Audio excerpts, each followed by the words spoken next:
Welcome back to the Relaxing Ghost channel here on YouTube. Today we got some breaking news. WWE has hired two new executive directors for both Raw and Smackdown Live, and I'm pretty sure this is effective immediately. Paul Heyman and Eric Bischoff will now oversee both Raw and SmackDown, or Raw and SmackDown, respectively. What's up, everybody? I hope y'all are enjoying your day. Just want to kind of get everyone's thoughts on here and do a little stream. So, Paul Heyman was named the executive director of Monday Night Raw. So Eric Bischoff will be the executive director of SmackDown Live. And I think Eric already has a kind of deal with Fox as it is, so this will kind of help play into this when SmackDown moves to Fox in October, November, and so on and so forth. So these guys are just executive directors. They will still oversee creative processes and report to the chairman, Mr. McMahon. I'm really hoping that they both put their foot down and kind of say, no, this isn't working, or yes, this is working. Let's kind of give these guys a chance here and not just say, you are executive directors, but, you know, you really answered him, Vince. And that's what I'm kind of scared of. Because right now, the state WWE's in, we have record low Monday Night Raws week after week, month after month. It's really scary in some aspects to see like how Raw has just taken a dive into the ground. And pay-per-view, we had Stomping Grounds this past Sunday. Almost a 20,000 seat arena does about 6,000 attendance wise. And most of those were 2-for-1s. Not good at all.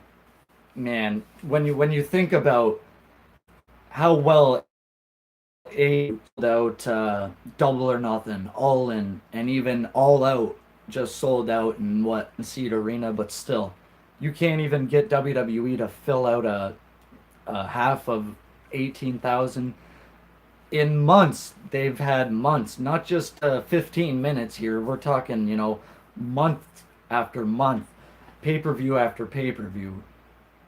We've seen the photos of Raw and SmackDown, and it's the same thing. People aren't going to Raws. They're not going to SmackDowns. I can understand the Raw SmackDown thing, but the pay-per-views should be sold out. Years and years ago, we would hear Jim Ross saying, tickets sold in under an hour, tickets sold in under 2 hours, in under 70 minutes, something like that. You watch some of those old pay-per-views. You don't hear that anymore because they're not selling out.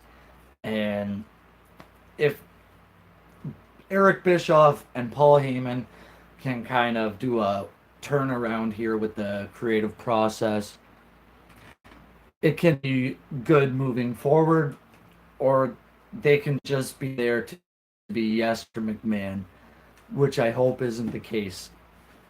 So let me know your thoughts if you're in the live chat, if you have any questions or concerns with Heyman and Bischoff here. So as it goes right now, they are only going to be positioned backstage as their executive roles. They're not going to be on-screen general managers. They're not going to be whatever. Only Paul Heyman will be the thing with Brock Lesnar, and that's it. Personally, I would like to see Bischoff and Heyman both on TV in these roles. I think it would add a new dimension to the Brock Lesnar character. Because in my opinion, the Brock Lesnar Paul Heyman, it's getting kind of stale. We see it, the same thing. Ladies and gentlemen, my name is Paul Heyman, and Brock Lesnar is going to take you to Suplex City, blah, blah, blah. We've seen it pay per view time and time again. It's getting a little old to me. Paul Heyman's still great, but I think he needs a refresher. I'd also like to see Bischoff. We haven't seen him in a while. Um, Paul Heyman, he's well known, of course, for ECW and running SmackDown in the mid 2000s. Paul Heyman is a awesome, awesome booker when it comes to picking apart a roster and saying, you're going to be my top man, and we're going to build everything around you.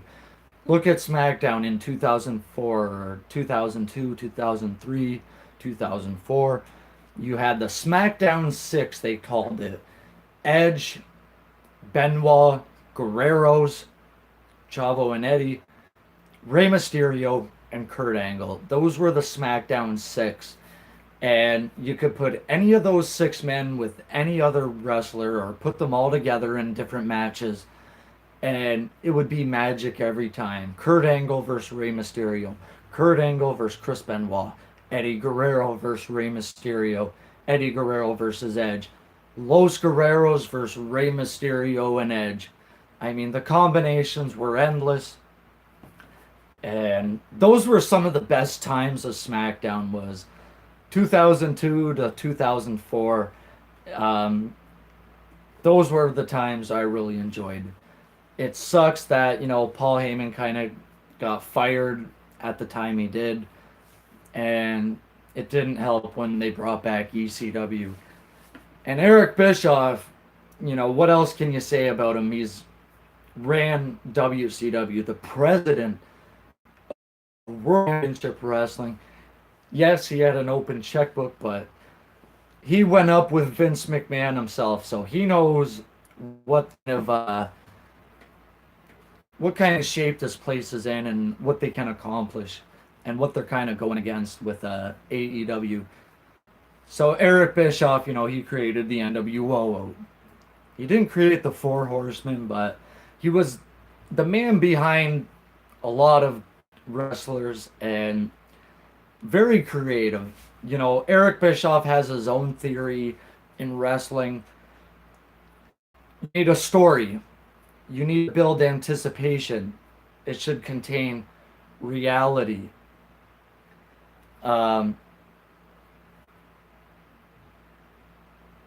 Action should contain action and emotions. Story, anticipation, reality, emotions, action. I might be missing one, but if you build a wrestling story around those 4 or 5 things, it should be pretty successful. Overall, I'm a bigger fan of probably Eric Bischoff over Paul Heyman, but it's not by much. I mean, Eric Bischoff, when he was the Raw general manager, I honestly was in love with Monday Night Raw.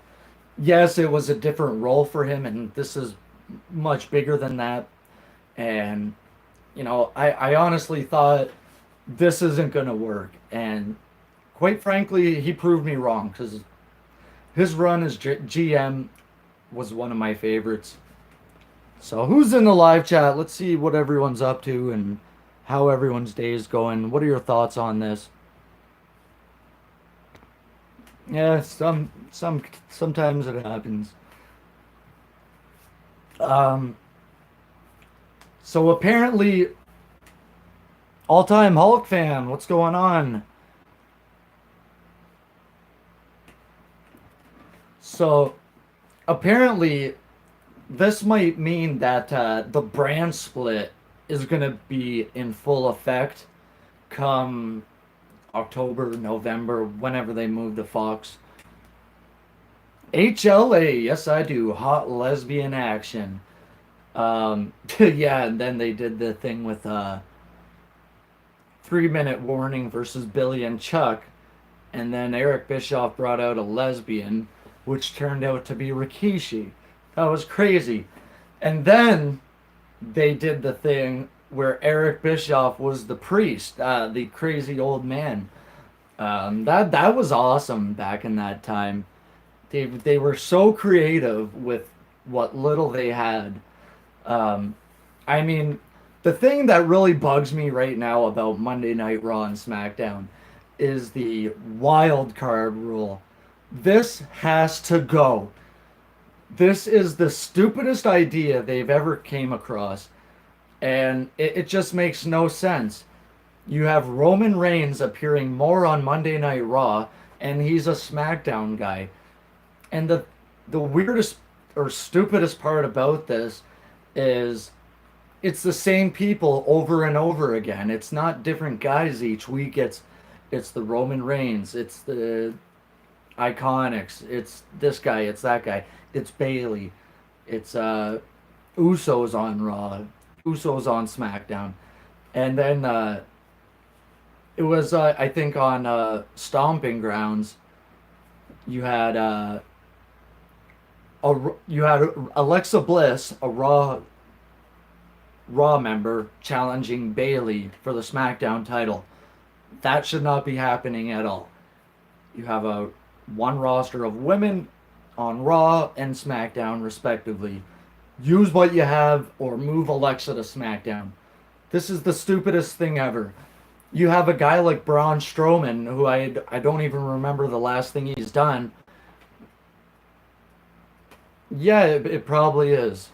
The wild card rule is probably causing low ratings. I definitely agree with that, but it's hard to really tell. Typically, June, July, August are not good months for WWE or TV in general. School is done right now. Sports are typically done. So a lot of people, they're out, they're doing things, they're doing other things. They're not sitting inside watching TV. Back to Braun Strowman. He was at the peak of his momentum a year and a half ago. WrestleMania 34 or WrestleMania, what year was that? 2017, 2018, whatever year it was. And they pick a kid in the audience to be his tag team partner. After that, it was pretty much all downhill for Braun. Um, he beat up Baron Corbin for a while. He beat up Kevin Owens for a while. And I think he lost a lot of momentum. He lost to Brock Lesnar several times, and I think that pretty much killed everything he had. They should have put their stamp of approval on Braun, gave him the Universal title.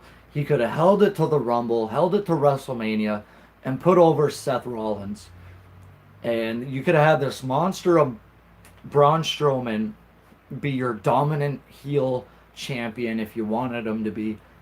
And put over the young guy, Seth Rollins, the babyface, the hero, whatever. And then you cool Braun off after that. Same with Rusev. Same with Nakamura. Yeah, Nicholas, that was his name. Honestly, I couldn't even tell you. Let's take a look at some of the DVDs and see if Braun was on any of them. Was Braun at WrestleMania this year? Yeah, he won the Battle Royal, remember? Braun won the Andre Battle Royal, and I don't think he's done anything after that. He might have been at Money in the Bank. If he was, I think he was in the Money in the Bank ladder match. But,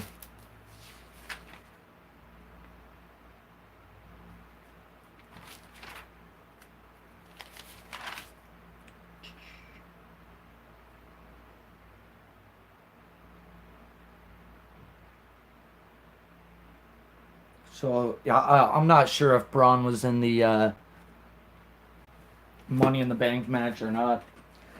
Watson said he was versus Lashley at Super Showdown.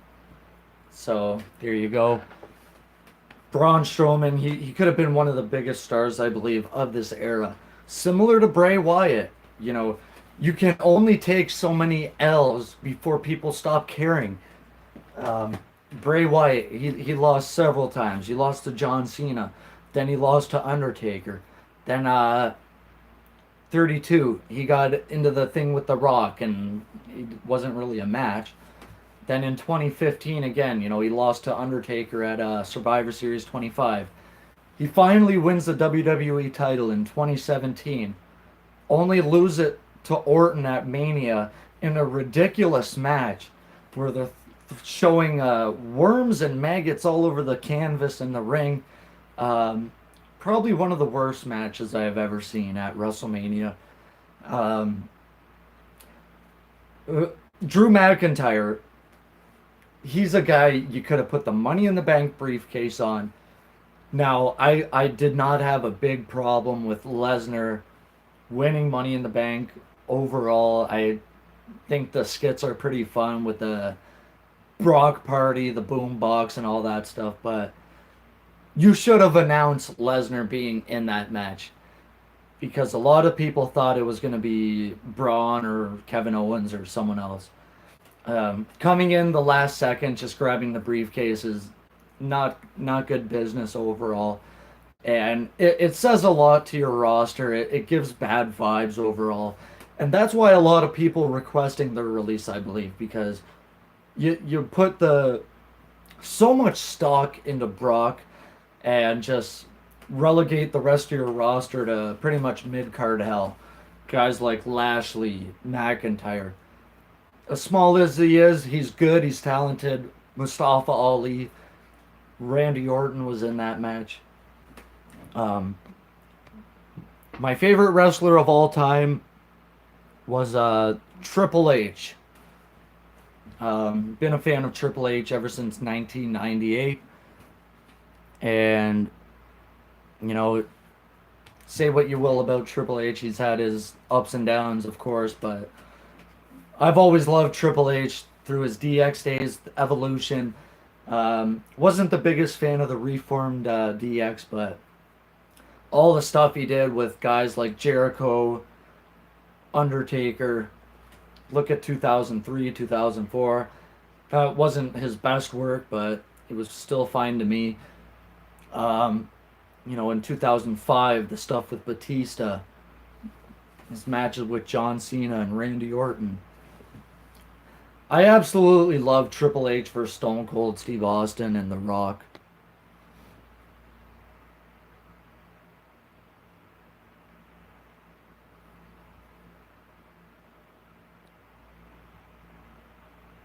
Yeah, I think EC3, he's another guy.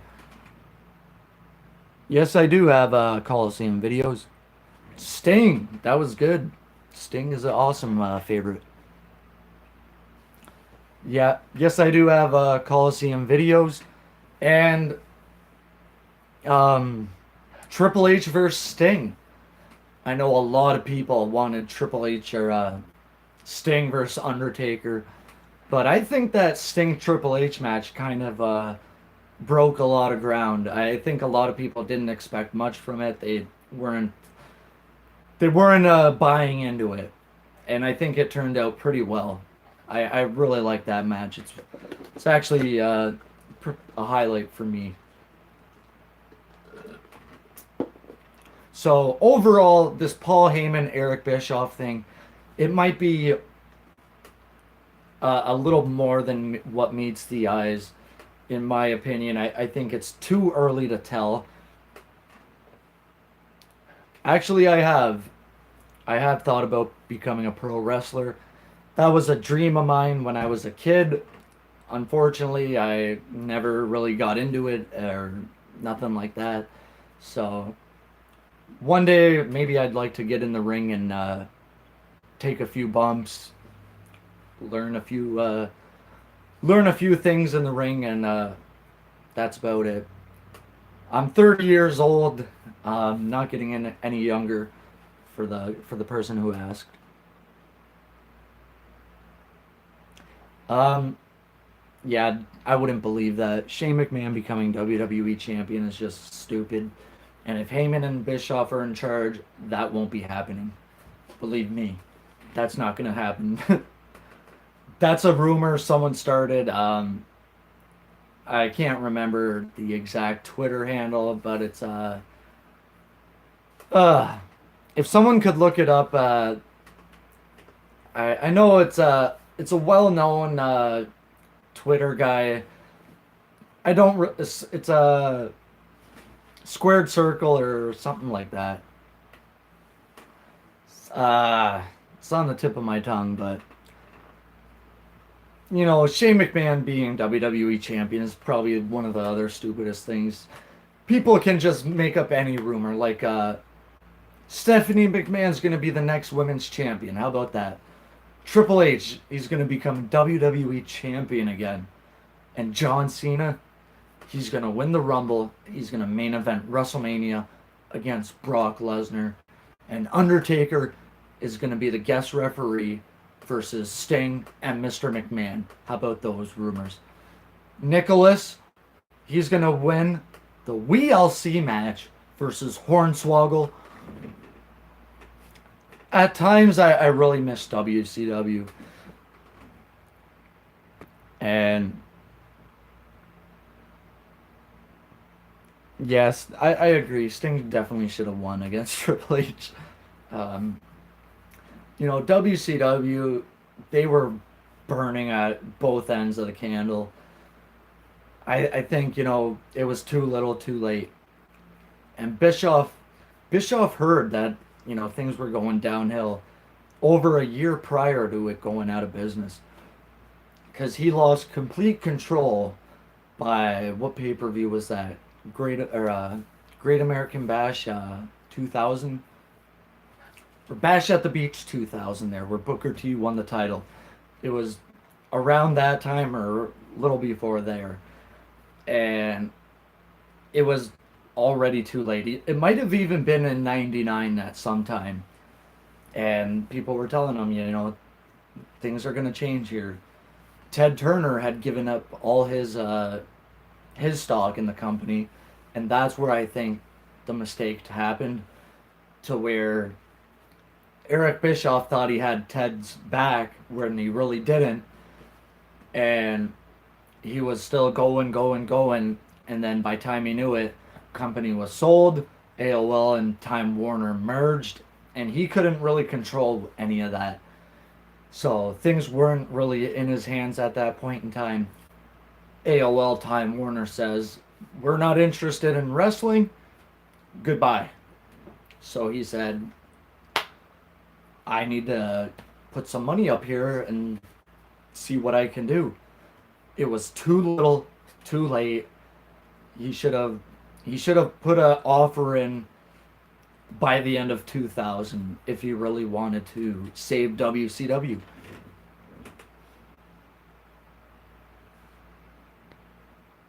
Oh.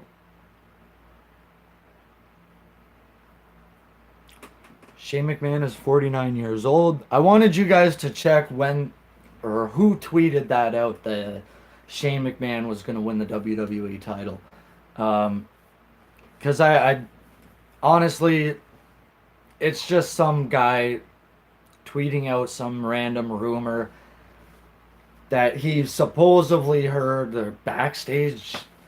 Anybody can make a phone call. I'm sure there's stooges in WWE. There's always some that call the dirt sheets, call the, high up dirt sheet writers and things like that. There's still guys that talk to Meltzer. There's still guys that talk to Keller and Alvarez and Mike Johnson. A lot of guys, whether they're in TNA, WWE, AEW. It seems like AEW has a pretty good relationship with Meltzer.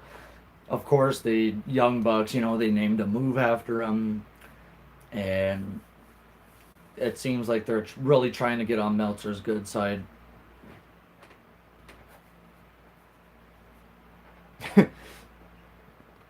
So, yeah, I think it would have been great. Bischoff had been planning, remember the WCW reboot, and if you look around, there's still promotional ads and things like that for Bischoff's first pay-per-view back. I forget what he was going to call it, but he had a big plan, and unfortunately, he never got to execute it. The first DVD I ever got was probably the Brock Lesnar DVD years and years ago. The one disc set. Yeah, the Big Bang, that's what it was.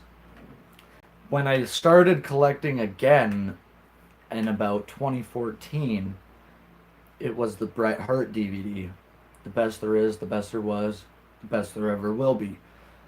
Along with that, I believe I also got the Highest Flyers DVD. Don't ask me why, it was just there. That's what I ended up getting. So I said, I really want to get into this collecting. I really wanted to start doing something about this. I went to Walmart. The first few DVDs I got were WrestleMania 31. It was right around that time where I really got into this. And then it was the Click Rules DVD, the Daniel Bryan, the Monday Night Wars sets, and yeah, it was those 4 or 5 DVDs. And then at first I didn't grab every pay-per-view. I think I did SummerSlam after that, Money in the Bank. And then into 2016, that's when I started grabbing every DVD and doing the videos as a routine. And thankfully, we have a lot of subscribers here. A lot of people enjoy all the videos. I thank everyone for showing all your support, guys. Thank you very much. And really means a lot to me to see how many people follow the channel and drop your comments, drop your likes, see how many people pick up the DVDs these days. Because if you ever interested, I have a few articles to go over one day about the Warner Brothers and WWE DVD deal that happened a long time ago, back in 2014, I believe. So I'm gonna wrap this up now, guys. If you have any other comments or questions, grievances, video ideas, make sure you drop a comment down below. As always, we'll talk to you later. Word is bond. WWE need to put... Oh, yeah. For sure. I definitely agree, Dennis. Owen Hart definitely deserves a Hall of Fame induction. You could build a Hall of Fame ceremony around the Hart Foundation. If they would have just held off with the Hart Foundation this past WrestleMania, you could have done it. You have Pillman, Owen, the Bulldog, Jim, and then Brett doesn't need to go in a second time. You could just build around those 4. You could put in a female Hart or other relatives of the Harts, Dynamite Kid, several others, maybe a few of Bruce's brothers. I think it's a Hall of Fame is something I truly enjoy each year, and I'm still not happy it's not on the DVD. So I'm going to wrap this up, guys. Thank you all for tuning in tonight. We'll talk to you later. Peace.